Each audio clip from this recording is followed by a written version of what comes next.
Hello. Welcome to this pre-recorded Deep Breath and More class. For a limited time, you'll be able to watch this class online anytime you want, but you're welcome to download the class and then it can be yours to watch whenever for as long as you'd like. There's also a handout that goes with this class, and if you didn't receive that, all you need to do is let me know and I'll be glad to email that to you.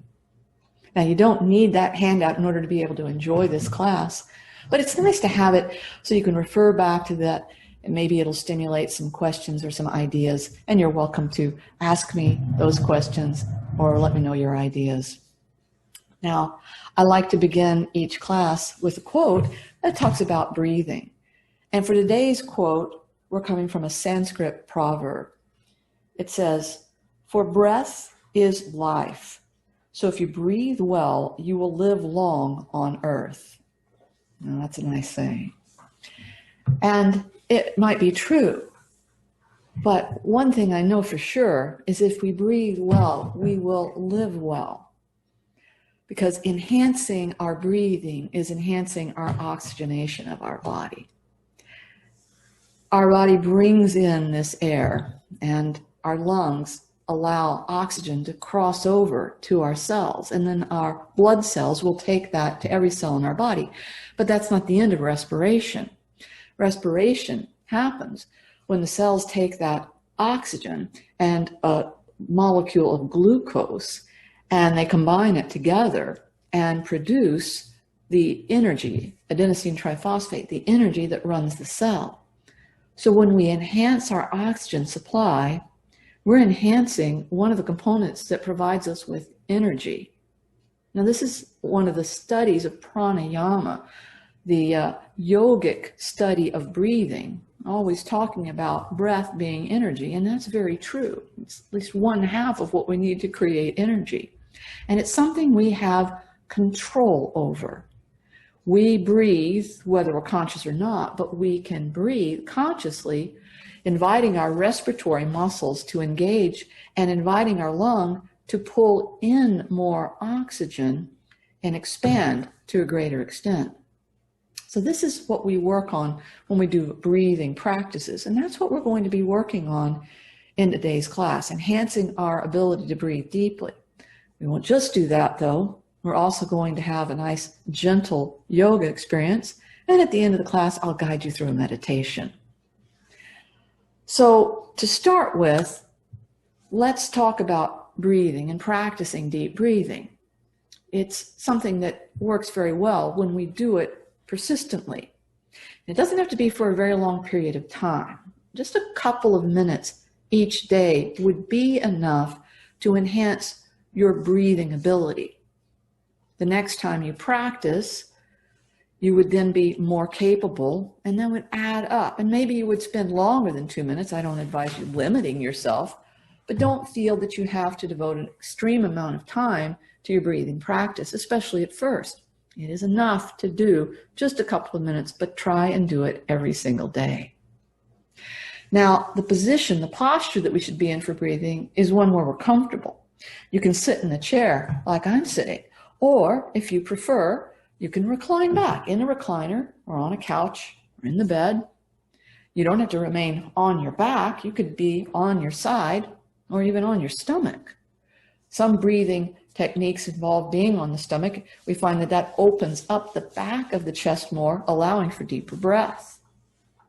So you find a comfortable position, and watch out for what we might be wearing that could bind across this abdominal area and might restrict your access to certain breathing muscles.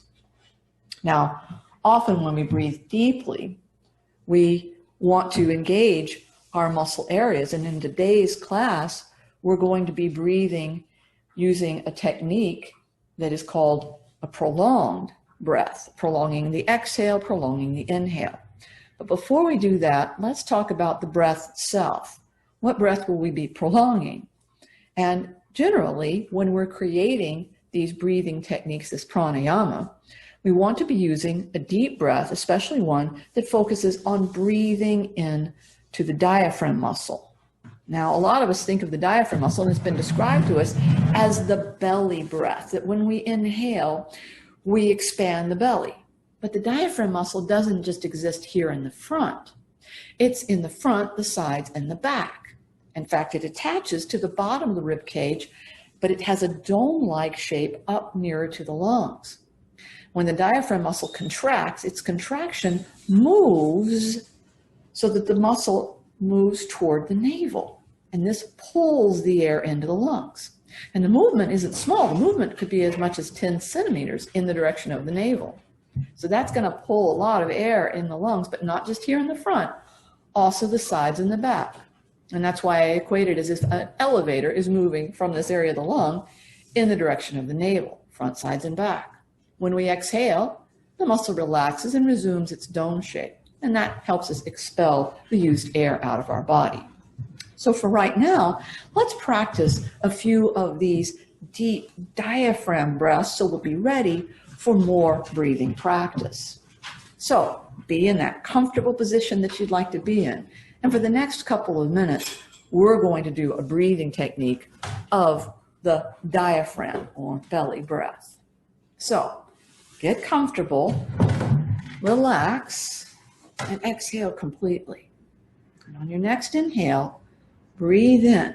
Feel your belly expanding, but feel as if the sides and the lower back region are expanding as well. And when you exhale, just relax. If you want, you can pull the belly in to get rid of more air, but you don't have to. And then your next breath again. Visualize, eyes open or closed, this elevator moving in the direction of the navel. And then exhale, letting that release. It may help you to count the number of seconds that you're taking in this deep breath and to count the number of seconds that you're exhaling, just so that you know how many seconds you inhale versus exhale.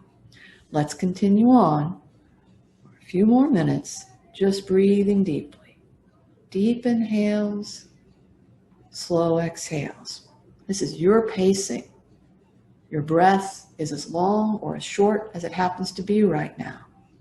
So let yourself just feel all these areas of expansion and exhale very slowly.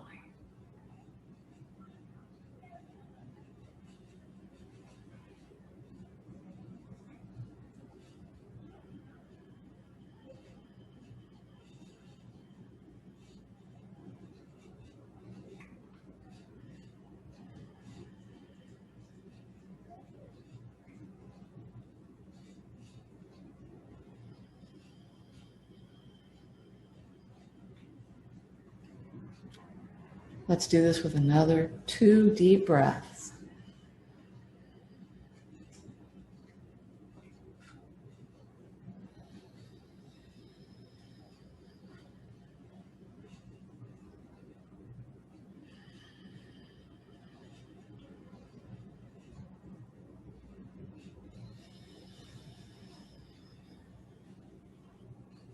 And then you'll return to your regular breathing, whatever that is. Now, I want you to ask yourself a couple of questions.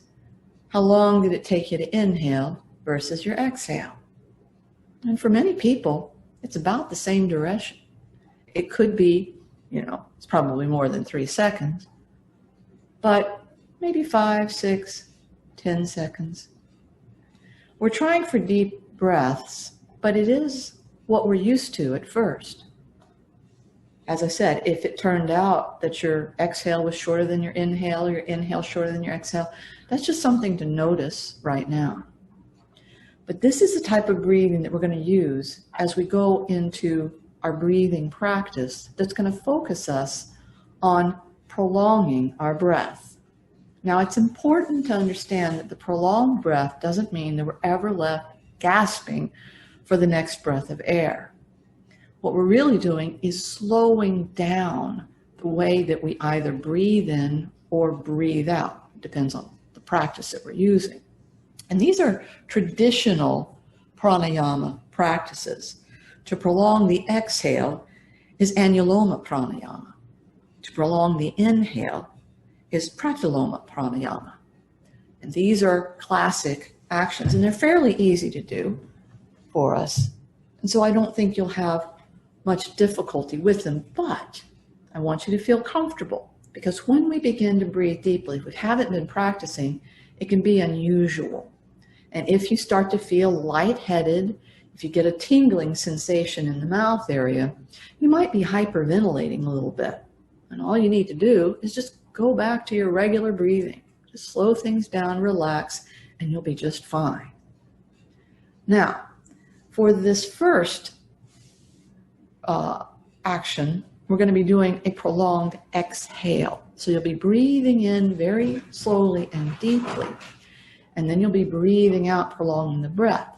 Now, in your instructions in the handout, it talks about occluding the nose a little bit, and we can certainly do that, or you can just slow down the breath, or there's another technique we can use where we breathe through something like a straw, or since straws might not be available to you, you can just make a soft fist and breathe out, restricting the airflow through the opening of your fist.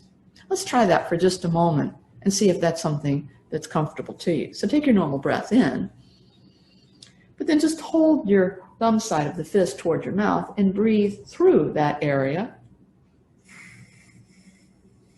So some air can get through, but it's restricted. It's not like it's an entire no restriction. It's just a little restriction. Try that again.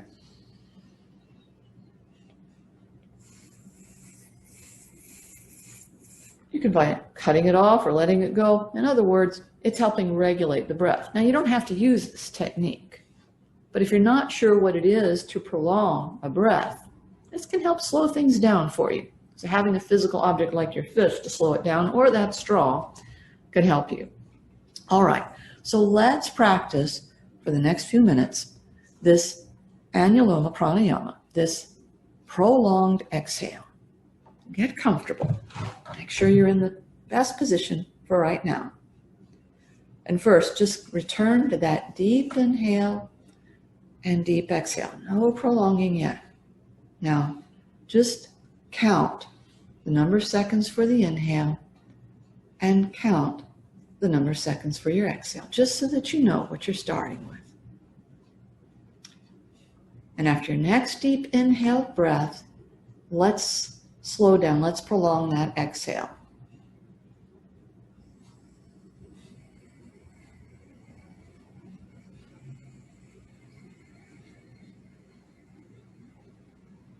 Whenever you want, take the next inhale. So you're going to be at a breathing rate that is your own. Now, you don't have to use any object in front of you. If you like using the straw, the hand, you can continue. But every exhale, slow it down.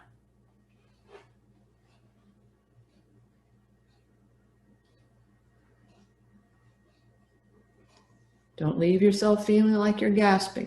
We're not stopping breathing. We're just prolonging the breathing. Breathe for as long and as deeply as you like for your inhale. And then again, return to that slow, that prolonged exhale.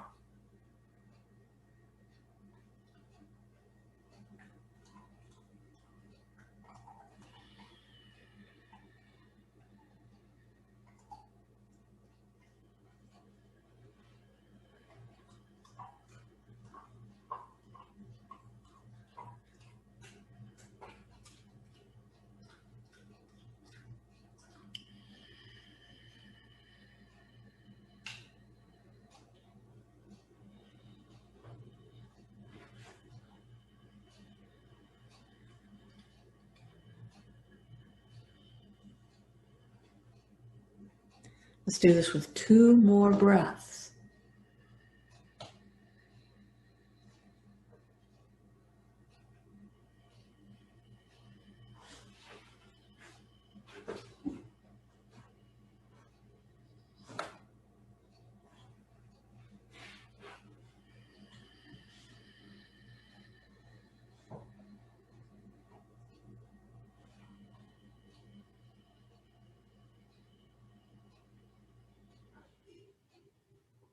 And then we're going to return to our normal breathing rate. Now, once again, I want you to regard, how do you feel right now? Are you relaxed? Are you agitated? Do you feel stress or strain? You don't want to be gripping in the neck or the throat. It's a very normal consequence of prolonging the exhale that we actually get rid of more of the air in our lungs. And when we more consistently, more energetically exhale, then the rebound inhale will be deeper. So the more you exhale, the more the body responds by drawing in a deeper inhaled breath. And you may have found that both your inhale and your exhale were actually getting longer. And that's very normal.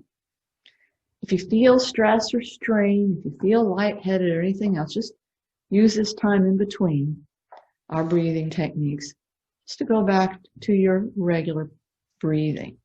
And if you find the position you're in is not comfortable, it's lost its comfort for you, then position yourself in a new way. Maybe you've been sitting and you want to try reclining. If your neck is getting tense or tight in any way, maybe reclining would help you. Or maybe you've been reclining and you might feel better if you were to sit. All right, good. Now, whatever you feel is perfectly fine, but our next action is going to reverse the roles. Instead of prolonging the exhale, we're going to be prolonging the inhale and making our exhale last its normal duration. Now, in order for us to know that, we have to go back to normal deep breathing. It's deep breathing, but we're not trying to prolong anything.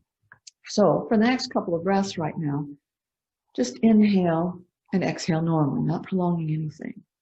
But get an idea of how long that exhale is lasting and how long the inhale is.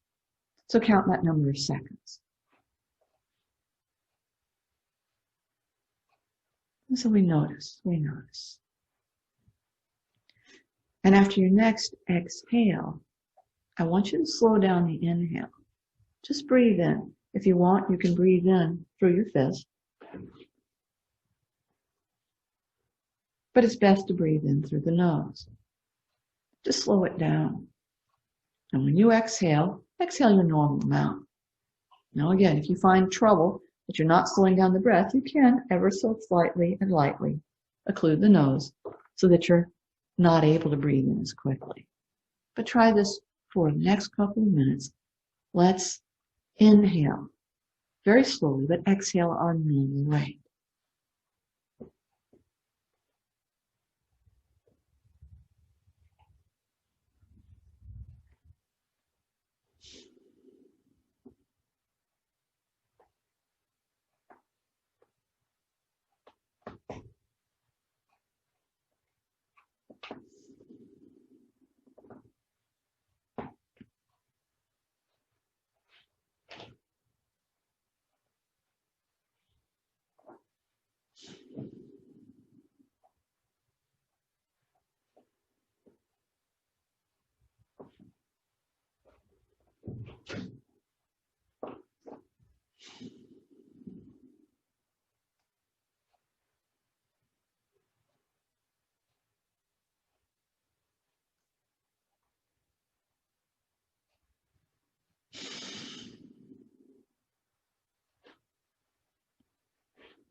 Now do this for another couple of breaths.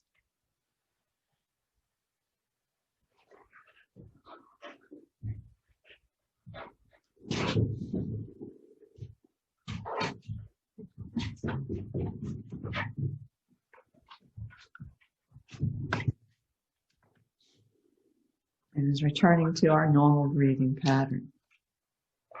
And I want you to notice, how are you feeling now? Were you able to prolong that inhale? How do you feel in your throat? Are you lightheaded? Are you relaxed? Are you energized? Do you feel different than you did when we were prolonging the exhale? And the chances are you might. Was it harder to prolong the inhale, or was it harder to prolong the exhale? Everyone's a little different, and whatever answer you give to this is a correct answer. It's what you experienced.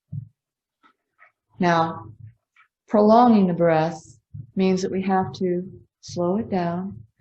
We have to breathe into all the spaces we can in our lungs.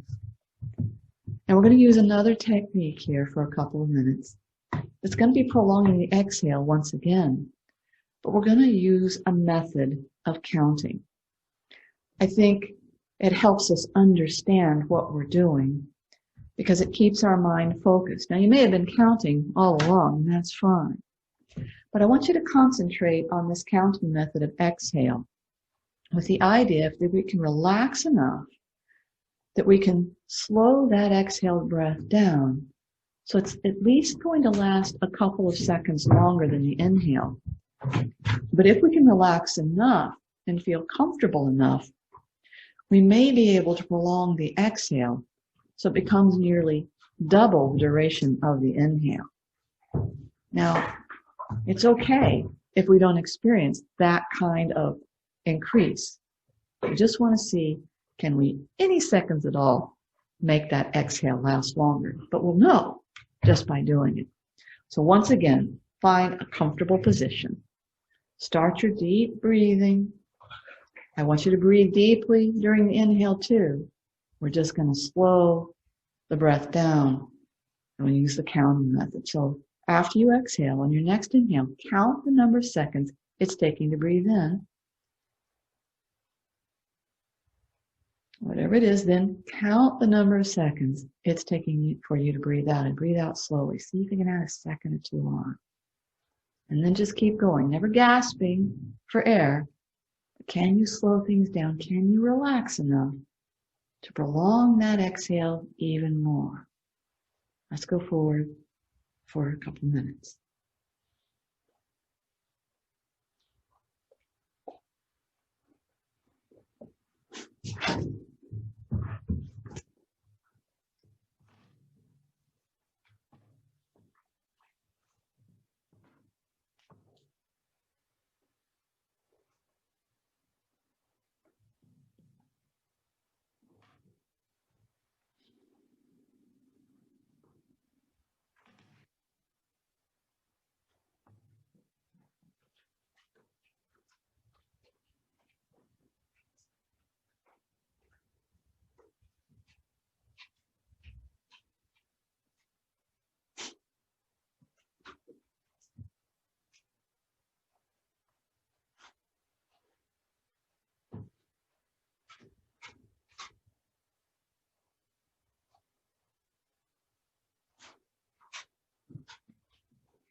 Now for 2 more deep breaths.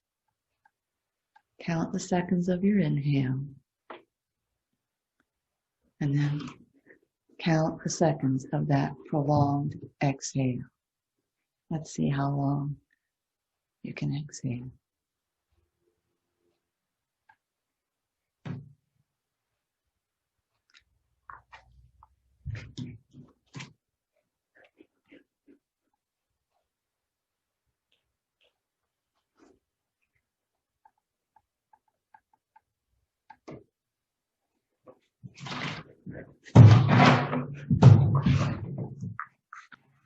And then return to your normal breathing. And how was that? Were you able to increase your exhale for at least a couple of seconds? You might have had a variable response in your body. It could very well be that at first you weren't slowing things down very much, but if you were able to relax and just let that exhale last for a longer period of time, you may have found that you were very successful. And maybe it wasn't that your exhale was double the duration of the inhale, but it was longer than ever before. And so that would be a good sign if right now, at the end of our breathing practice for this class, that you felt that you were breathing more deeply than you were at the beginning of the class when we were counting seconds of inhales and exhales. And don't worry, if right now you're saying, I didn't get a longer breath, in fact, it's shorter, sometimes that happens. And with a bit more practice, we may find that we're relaxing more and breathing more deeply and more slowly. So this prolonged exhale is a great one to use anytime you like, but that's done when you're either sitting or you're reclined, not a great one to do while we're out and about walking. Now we're going to be changing what we do, and we'll begin to do some very gentle yoga. And if you prefer not to come into standing postures, then there will be a few things that we can do in the class together. The first one is going to be, though, standing actions. If you want to do the warm-up with me from a seated position, you can, but we're going to be going through tree pose here in a moment. So if you like, come into a standing position. I want us to get used to our balance on our feet, standing with our feet hip distance wide, and I want us to lean our weight to one side and then lean our weight to the other side, and notice how we feel. All right, so the body may shift the hip out of position when we lean away. That could be happening. So notice that, but then bring yourself to an awareness that you've got the weight evenly placed over the feet. And just begin to turn your shoulders a little bit, letting the arms relax, but move away from your body. So we're creating a twist and a turn. The more we twist and turn, the more the arms are going to move. So go back and forth, twisting and turning, and let your arms move as much as you're comfortable with. But then we're going to take our arms forward and back. That's right, forward and back. You might have a puppy if things were playing. Good. But it'd be good if we were to experience a little loss of balance. I'll have some help here. She's biting my toes. Let your knees go soft for a moment and rock your weight back toward your heels. Lose your balance just a little bit. Rock your weight toward your toes. Lose your balance a little bit. Do your best to keep those knees in a slight bend. I'll show you the side view. Going toward the toes. You crouch a little bit more when you lose your balance. Now, often when we have trouble with our balance, we don't want to create any unnecessary loss of balance, but that's what trains us to keep our balance better. So actually, in a safe environment like this, losing our balance is only going to make us better at balance. But let's try it this way. Put one foot forward. Keep the knees soft. Come toward those toes with the heels. You may find you lose your balance more. You have to step out of posture. That's okay. Rock back to the heels. Lose your balance a little bit more. It's like breathing practice. If we practice losing our balance, we're actually going to enhance our balance. We do a little bit, not even a minute each day, just a little bit. If we did a couple of minutes each day, practicing losing our balance, well, a couple of minutes each day for a month means that we practice for an hour that month. And that's going to make things better. Very good. Now let's talk about what happens in tree pose, what really happens is that we shift our weight so that we're holding our weight only on one leg. Now, the better we get our body in line with the leg that we're going to stand on, the better balance we'll have. So before we do the actions of the tree pose, let's just stand with our weight completely on one side. Now, what we're going to do is move to one side. It doesn't matter which. You can move like me. Bring your hip underneath you. Instead of letting it blow out to the side, hold the hip underneath you, and you'll feel the other side, the other pelvis, rise up. I'm not doing anything other than just taking the weight off this other foot. Now I'm going to bring the weight back even, and I'll shift over to the other side. As I do, I make sure that I don't let the hip blow out to the side, that I pull it underneath me, which causes this other side of the pelvis to lift up. Now, if you've got some strong balance issues, you're welcome to put your fingers up against the wall area or a high chair back, couch back, and let yourself feel more comfortable with that. But once we get ourselves lined up, it's like a line is dropping from the nose, coming down through that hip all the way straight down to that ankle. And then it really doesn't matter whether this foot is touching or not. We're so much over that one leg. Yes, this side of the pelvis is a little high, as it should be. We'll go to the other side. We're uplifting, we're lengthening. And then we can do practically anything with this other leg, and we won't lose our balance. Okay, good. Now, tree pose has us do several things in order to gain correct posture. So we'll start with our feet hip distance. And instead of having our weight just anywhere, we're going to move our weight back over our helix. We're going to put hands to our hips and lift our chest upward until our chin is lifting level to the floor, not tilted downward. Now, when you do this, you're going to feel engagement with the thighs. So the hips go back over the ankles, and we lift upward. Good. Now, in this position, shift your weight to one side. I'm going toward my left. Pulling the left hip underneath us, we'll leave our right toe touching for now. Keep lifting your chest and stretch the arms comfortably upward, pressing the palms together and bringing them in front of your chest. Push the palm into the palm, lift up your chest, chin level, and we're going to turn our right hip outward. Now the knee points away from the front of the body, but we keep our left hip underneath us and our nose right over the ankle. If you want greater challenge, you just slide the foot closer. Or for an additional challenge, you slide the foot up the leg.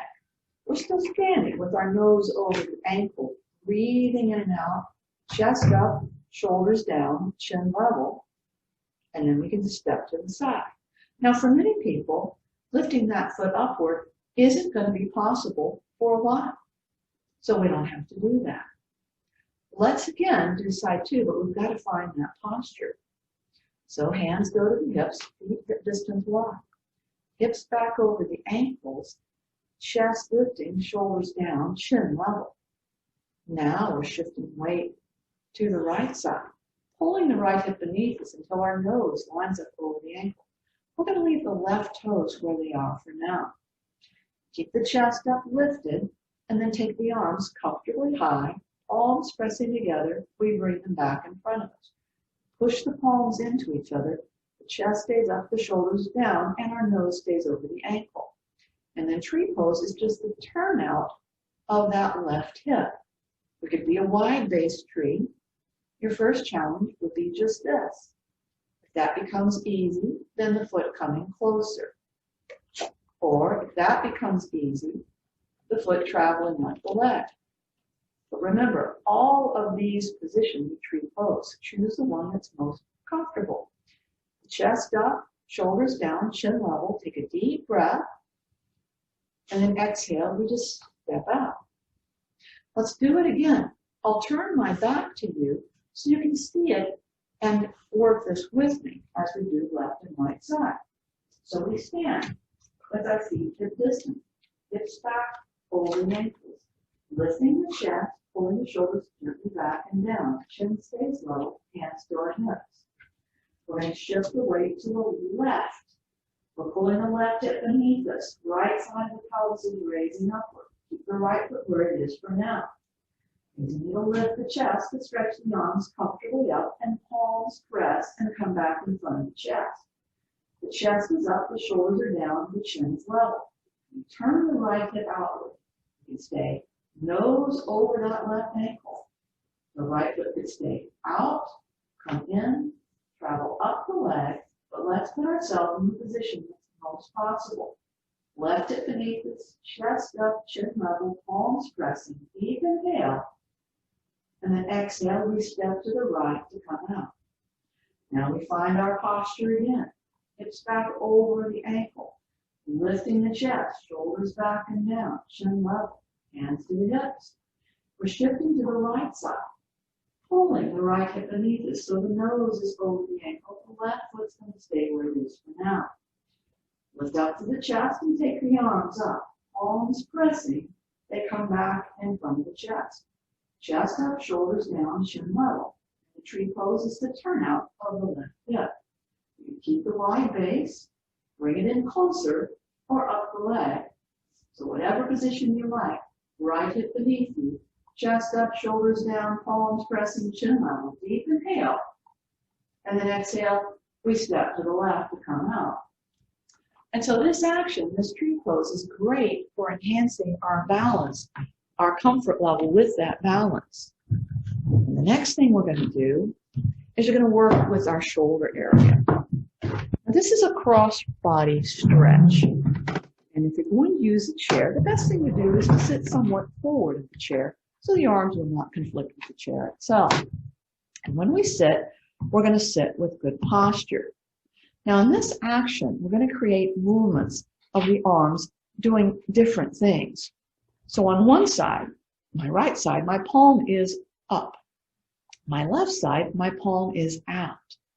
I'm going to push the left hand across my body to the right, pulling the right side back into a comfortable twist. But then I change the palm position. The left palm turns up, the right palm turns out. And now I pull and push. Now we turn the palms and we push and pull. We turn the palms, push and pull. So this action back and forth is creating a twist, but it's also doing something very interesting. It's activating the balance of our brain. As we push and pull back, I'll show you a slightly more frontward view of what's going on. We cross over the midline of our body. When we cross that midline, this activates the balance center of our brain. We're reaching only the amount that we want, and we don't have to stay low. Let's act like we're climbing a ladder. We're going to go up a little higher and a little more. So we continue this upward journey with the arms. But how high is up to us? But if we went up, we'll come down. Just back and forth, very slowly. Let's get used to the movement.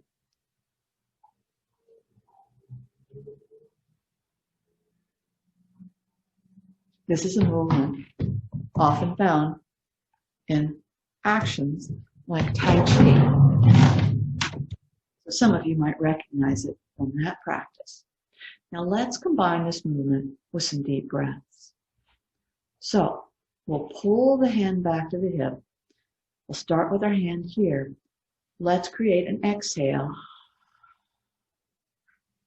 And now we'll make an inhale. Exhale.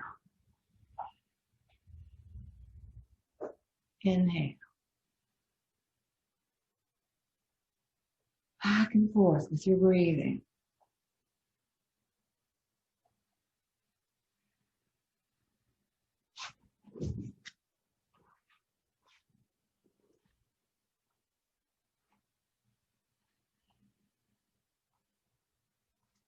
So this can become very rhythmic Very slow.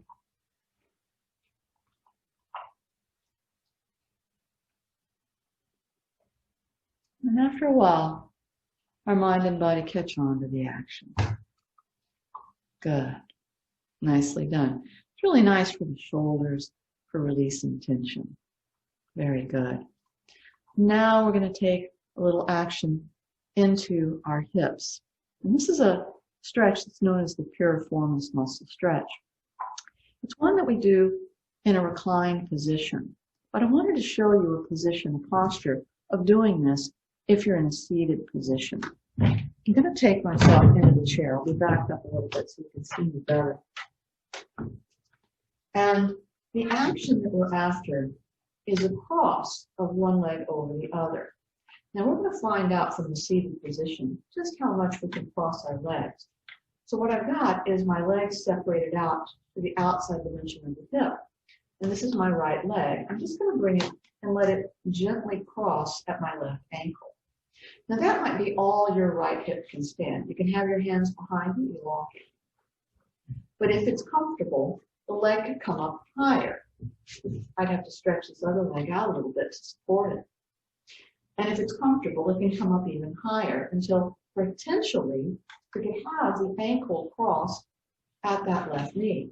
Now that might be too much for the hip. We're not going to do anything to push it down. It shouldn't be distressing to the knee area. But I wanted to show you this seated action because it might not be possible for everyone to get down on the floor. So this action here, I can take the leg again. Any of these angles would be possible. Okay? I'm going to do the left side now. So we keep long and we just start with the ankle crossing at the other ankle. I'm going to turn out this hip on the left side, and that might be as much as our hip could take. Or if I stretch this right leg out a little more, I might be able to come up the shin and gradually work my way upward with this hip turning out until I can brace across the knee. Again, one side is tighter than the other side for most people. So just notice what you feel. Shouldn't be anything negative for that knee. Okay, so that's the seated version. Again, the leg could be anywhere along the pathway of the shin toward the ankle. And you would be creating the stretch in that piriformis muscle that's found inside that pelvis. But now I'm going to show you the reclined version of this pose. We're going to come to the floor and recline on our back. We'll have our knees bent.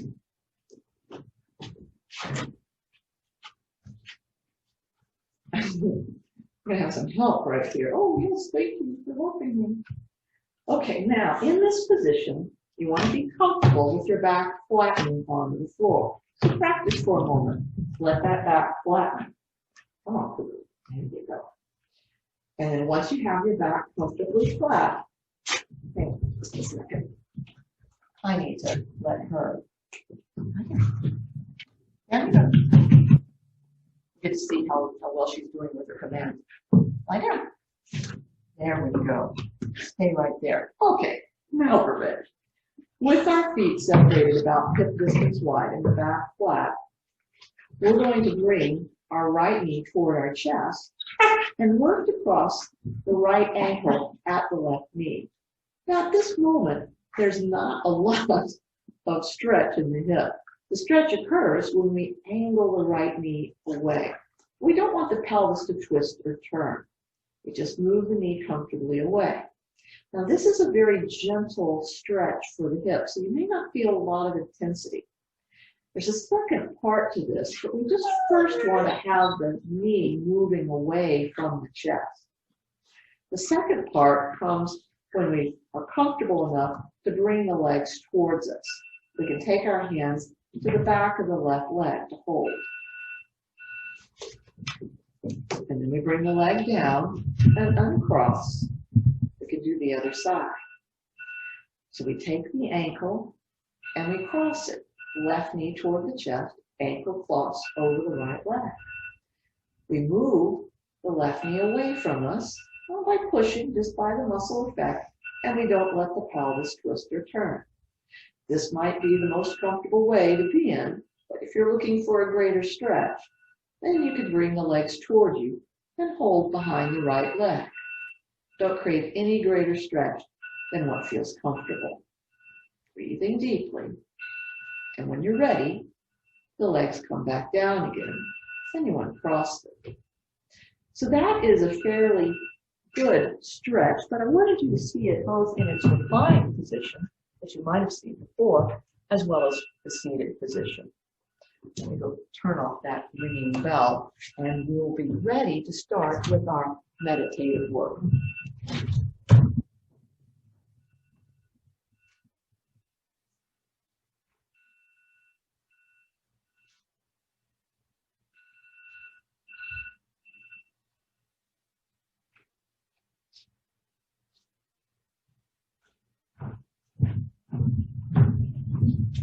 So as you can tell, this pre-recorded video has also been live with all the actions that are happening. Very good. Now we're going to be going through our meditative work, and I'm going to be guiding you. And so I want you to find a very comfortable position. And I recommend reclining. We're going to be going through an open focus meditation. And you may find that it's very soothing. And you may even fall asleep, which is fine, because sleep is the most deep relaxation you get. So find a comfortable position to be in. You could remain seated if you like. Let your eyes close. Begin to breathe deeply. Deep inhales and slow exhales. Over and over again. Now, whatever position you're in, you feel your body. There may be some areas of you that feel greater pressure than other areas. Some parts of you might feel very light pressure. And other places may feel virtually no pressure at all. But in your mind right now, let yourself notice all of these areas equally. The areas that are heavy, the areas that are light, the areas that are touching nothing at all. They're equal in importance to you. And as you're feeling those things, they'll change. They'll change because we move. We move with the rhythms of our breathing. That when we inhale, we feel this. A cool sensation traveling from our nose to our throat. We feel the expansion of our ribs and our belly. We feel the tightening of our clothes. And when we exhale, all that pressure we built up during the inhale leaves us. Notice that. But notice too that the sensation of your body as it rests, the sensation of the breath, there's also a sensation of the clothes that you wear. You can feel the tightness, especially where the fabric is gathered, around the waist, around the chest areas. You can feel wrinkles of clothes. You can feel the texture and the fit of the clothing on your body, at your shoulders, around your upper chest, down your arms, around your waist, down your legs, and other things too. Ring, watch, bracelet, necklace, earring, glasses. These things have a sensation.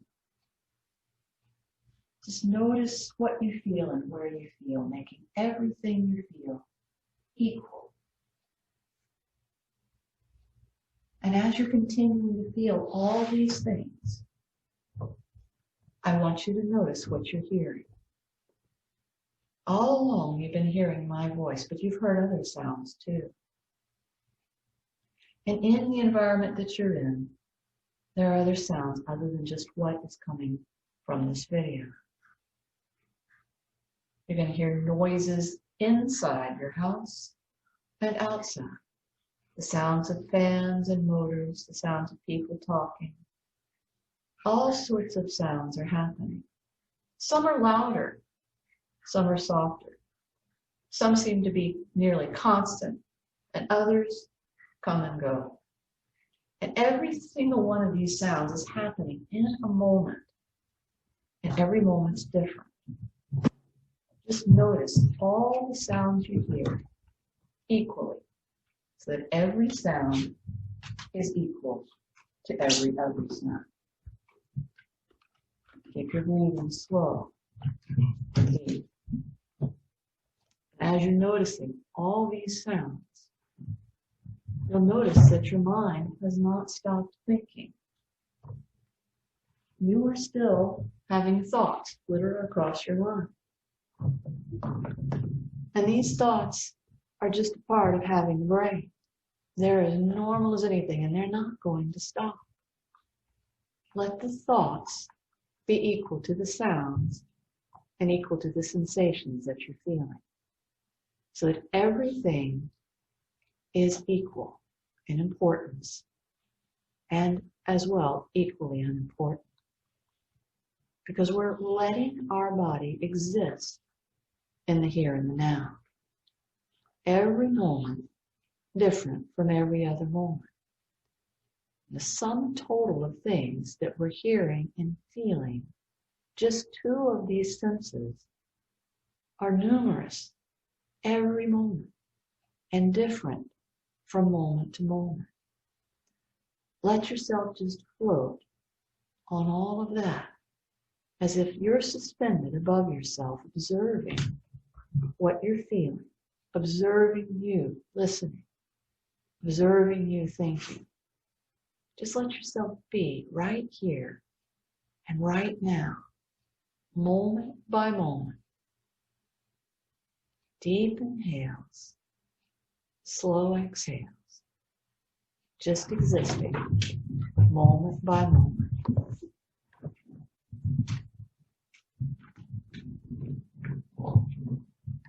As you continue to breathe deeply, whenever you're ready to, and it doesn't have to be right now, whenever you're ready to, you can begin to move slightly and slowly.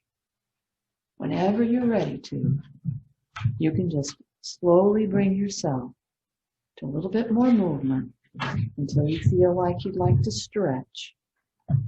Stretch for as long as you like.